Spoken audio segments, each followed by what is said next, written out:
Assalamualaikum warahmatullahi wabarakatuh. Hari ini kami akan menerangkan tentang lembah bujang. Pengenalan kepada lembah bujang. Lembah bujang dikenali sebagai tapak proto-sejarah pra-Islam yang tertua di Malaysia berusia 1500 tahun. Lembah bujang kaya dengan khazanah semula jadi dan dikategorikan sebagai tapak tanah bersejarah. Kawasan lembah bujang ini menjadi pusat warisan dunia yang diiktiraf oleh UNESCO dan bersempena dengan Tahun Melawat Kedah 2016. Seterusnya, abstrak. Lembah bujang merupakan kawasan yang dipenuhi dengan pelbagai khazanah alam. Kawasan lembah bujang adalah seluas 450 km persegi, juga merangkumi sempadan antara Ceruk Tokun di bahagian selatan dan Bukit Coras di bahagian utara.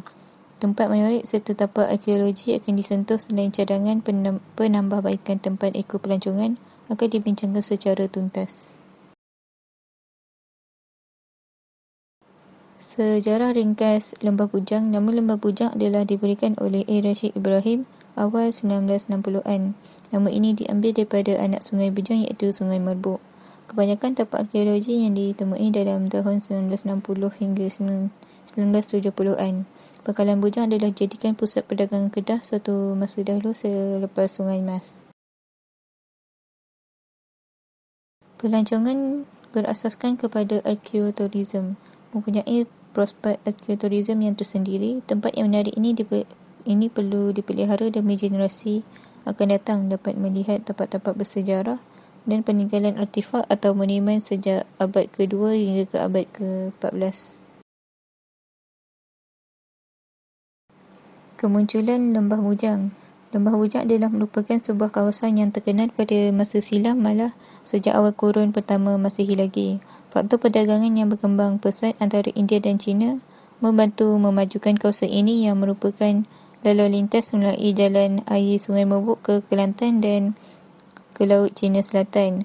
Kawasan ini juga sebagai tempat persinggahan yang penting bagi saudagar-saudagar India ke negeri China dan sebaliknya. Gunung Jerai terletak di kawasan ini merupakan pedoman penting bagi kapal-kapal perdagangan yang memasuki Sungai Merbuk dalam kawasan Lembah Bujang, di pinggir gunung yang tertinggi sekali di negara ini. Terdapat kawasan air terjun dan tempat-tempat yang sesuai bagi kediaman dan upacara keagamaan. Di sinilah membangunnya Lembah Bujang sebagai kawasan pusat perkembangan politik dan agama Hindu Buddha pada masa lalu. Sejarah penyelidikan arkeologi di Lembah Bujang. Di awal kurun ke-20, dua orang ahli ukur yang bertugas di puncak Gunung Jerai telah menjumpai tinggalan tapak Hindu di situ. Seterusnya, kajian di Lembah Bujang telah dibuat oleh Evans di antara tahun-tahun 1920-an dan 1930-an dengan begitu gairah sekali. Di dalam tahun 1921, beliau melawat Sungai Batu dan menjumpai patung Durga Devi bersama dengan Mahishahura. Di dalam tahun 1923, sekali lagi beliau melawat Sungai Batu dan menjumpai patung Ganesha dan banyak lagi bahan-bahan arkeologi telah ditemui di tahun-tahun selepasnya. Evans 1927. Di antara tahun-tahun 1937 hingga 1938, H.G. Heritage Walls telah bersama isterinya telah membuat satu penyelidikan yang menyeluruh dan meluas di Lembah Bujang, dan hasil dari penyiasatan tersebut sebanyak 30 tapak-tapak berupa candi telah ditemui. 29 darinya terletak di sekitar Lembah Bujang dan yang selebihnya di seberang perai Quaritch Walls 1940. Sejurus selepas Perang Dunia Kedua, mereka telah menyambung penyelidikan dan kali ini menumpukan perhatian kepada tapak-tapak di seberang perai Quaritch Walls dan Quaritch Walls 1947. Lembah Bujang atau Kedah dipilih berdasarkan kedudukan ilmu alamnya yang terletak di tengah-tengah antara individu dan China. Di dalam konteks ini, kita dapati bahawa penyelidikan yang dijalankan oleh Quaritch Walls, walaupun dibuat secara sistematik, adalah berat sebelah kerana sudah wujud satu pemahaman yang kukuh yang cuba dibuktikannya. Atas dasar ini, beliau sering dikritik berhubung dengan kesimpulan-kesimpulan yang dibuat mengenai arkeologi Lembah Bujang. Kepentingan Lembah Bujang dalam perkembangan negeri Kedah. Kepentingan Lembah Bujang di dalam perkembangan sejarah awal negeri Kedah memang tidak boleh dinafikan berdasarkan dua sumber, iaitu penulisan ahli-ahli pelayaran Cina dan Arab dan karya-karya kesusasteraan India. Yang kedua, bukti-bukti arkeologi. Kesan-kesan sejarah di Lembah Bujang. Di antara kesan-kesan sejarah di Lembah Bujang yang merangkumi kawasan seluas 224 km persegi itu ialah candi-candi dan artifak-artifak pemujaan dalam agama Hindu-Buddha.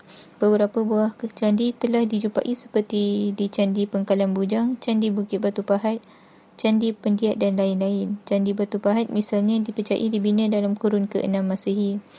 Penemuan ahli-ahli arkeologi menunjukkan candi-candi ini dibina dengan menggunakan batu-batu pajar. Sebanyak 50 buah tapak-tapak candi telah dijumpai di Lembah Bujang. Candi-candi tersebut dianggarkan dibina antara kurun ke-4 hingga kurun ke-12 Masihi. Bagi memelihara kesan-kesan sejarah ini, pihak Jabatan Muzium telah menumbuhkan Muzium Arkeologi Lembah Bujang. Kesimpulannya, tapak pertama tahun 1984 menjadi kawasan Lembah Bujang diberi tumpuan untuk penyelidikan, menunjukkan keistimewaan tapak warisan arkeologi Lembah Bujang untuk pengetahuan umum khususnya generasi muda. Tapak warisan yang terdiri pada candi-candi di sekitar Lembah Bujang merupakan sesuatu yang unik dan harus dibanggakan. Lembah Bujang mempunyai prospek pelancongan yang berpotensi besar untuk menarik melawat dalam dan luar negara. Seharusnya terus dipelihara demi generasi akan datang dan menjadi destinasi wajib lawat, kaya dengan pelbagai sumber alam iaitu nira nipah, lokan dan paya bakau, keunikan dan kelezatan makanan yang dihasilkan, sumber flora dan fauna berunsur tradisional serta budaya bangsa masyarakat setempat. Sekian, itu sahaja. Sekian, terima kasih.